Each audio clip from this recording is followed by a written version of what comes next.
এটা তো আপনারা ইতিমধ্যেই জানেন যে জুনিয়র এনটিআর ওয়ার টু সিনেমায় থাকছে, এবং শুধু ওয়ার টু সিনেমায় থাকছে না, এতে সে কিন্তু মেন একটা ক্যারেক্টার নির্ভর করছে। এরকম না যে সে ভিলেন। এখানে কিন্তু যেমন ওয়ার ওয়ানে এখানে জ্যাকি শ্রফের ছেলে টাইগার শ্রফ যেরকম প্রধান ভিলেনের ভূমিকা করেছিল, এখানে কিন্তু ওরকম ভাবে আপনারা জুনিয়র এনটিআর কে পুরোপুরি আউট অ্যান্ড আউট ভিলেন হিসেবে পাবেন না। এখানে তার ক্যারেক্টারটা অনেকটা বেশি মাত্রায় পজিটিভ, এবং সে এখানে ঋত্বিকের মতন একজন ইন্ডিয়ান এজেন্টই রোল করছে।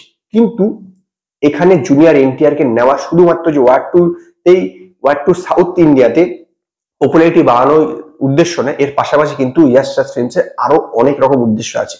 কারণ হচ্ছে দেখুন, এমনিতে তো তেলেগুতে জুনিয়র এনটিআর এর খুব পপুলার, নো ডাউট, এই বিষয়ে কোনো সন্দেহ নেই। কিন্তু জুনিয়র এনটিআর কে শুধুমাত্র যে ওয়ার টুর প্রমোশনের জন্য বা ওয়ার টু কে সাউথে প্রমোশন করার জন্যই কিন্তু নেওয়া হয়েছে তা নয়। এমনিতেই যদি দেখে থাকেন, দেখবেন যে এই যে স্পাই ইউনিভার্সটা কিন্তু নর্থ ইন্ডিয়ার মধ্যেই বিশেষত সীমাবদ্ধ, সাউথে কিন্তু সেটা সেভাবে পপুলারিটি পায়নি। ওয়ার টু হচ্ছে স্পাই ইউনিভার্সের 6 নম্বর সিনেমা। এর আগে টাইগার 3টে বেরিয়েছে, পাঠান এবং ওয়ার বেরিয়েছে। তো এই 6 নম্বর সিনেমার পরেও কিন্তু স্পাই ইউনিভার্সটা এগিয়ে যাবে। এরপরে আলিয়া ভাটের স্পাই ইউনিভার্স এন্ট্রি হতে চলেছে, তারপরে আসছে পাঠান 2, এবং আলটিমেটলি টাইগার ভার্সেস পাঠান হতে চলেছে। সমস্ত ফ্র্যাঞ্চাইজিতে কিন্তু এবার মানে সমস্ত পার্টগুলোতে কিন্তু জুনিয়র এনটিআর কে ইউজ করার একটা পরিকল্পনা আছে ইয়াশ রাজ ফিল্মসের। যেহেতু জুনিয়র এনটিআর এর সাউথে বেশ পপুলারিটি, সেই জন্য তারা চেষ্টা করছে যে এর পরবর্তী যে পার্টগুলো আসতে রয়েছে, মানে আলিয়া ভাট, পাঠান 2, টাইগার ভার্সেস পাঠান, সেখানেও কিন্তু জুনিয়র এনটিআর কে রাখতে। ওয়ার টু রিলিজ করবে নেক্সট ইয়ারে 15ই আগস্টের টাইমে। এটা ইতিমধ্যেই ইয়াশ রাজ ফিল্মস বুঝে গিয়েছে যে ঋত্বিক রোশন কিন্তু কোনোভাবেই এই শাহরুখ খান বা সালমান খানের সঙ্গে স্ক্রিন শেয়ার করবে না।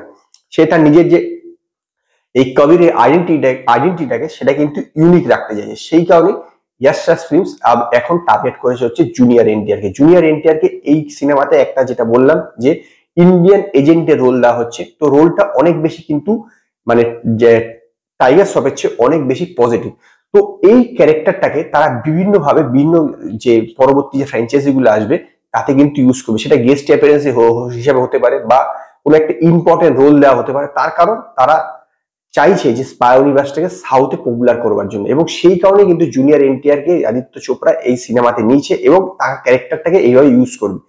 ঋত্বিক যেহেতু ইউজ হতে চাইছে না, তো সেই কারণে এটা কিন্তু সঠিক সিদ্ধান্ত। ভেবে দেখুন, শাহরুখ খানের সঙ্গে স্ক্রিন শেয়ার করবে জুনিয়র এনটিআর, এবং শেষটা ভেবে দেখুন টাইগার ভার্সেস পাঠান, সেখানে শাহরুখ খান সালমান খানের সঙ্গে জুনিয়র এনটিআর স্ক্রিন শেয়ার করে, মানে পুরোপুরি সাউথটা একদম ছেয়ে যাবে, নো ডাউট। কাজেই তাদের লক্ষ্য হচ্ছে স্টার ইউনিভার্সকে আরো বড় মাপের ঘরে গড়ে তোলা। সেই কারণে এই জুনিয়র এনটিআর কে এই স্পাই ইউনিভার্সে এন্ট্রি দেওয়া হয়েছে, এবং তার ক্যারেক্টারটাকে ধীরে ধীরে এগিয়ে নিয়ে যাওয়া হবে। তো এই হচ্ছে ইয়াশ রাজ ফিল্মসের প্ল্যান জুনিয়র এনটিআর কে নিয়ে পরবর্তী সময়ের জন্য। তো আজকে এই পর্যন্তই। যদি আপনাদের এই ভিডিও পছন্দ হয় তো লাইক করুন, কমেন্ট করুন, শেয়ার করুন, আর নতুন নতুন আপডেটের জন্য আমার চ্যানেলকে সাবস্ক্রাইব করুন।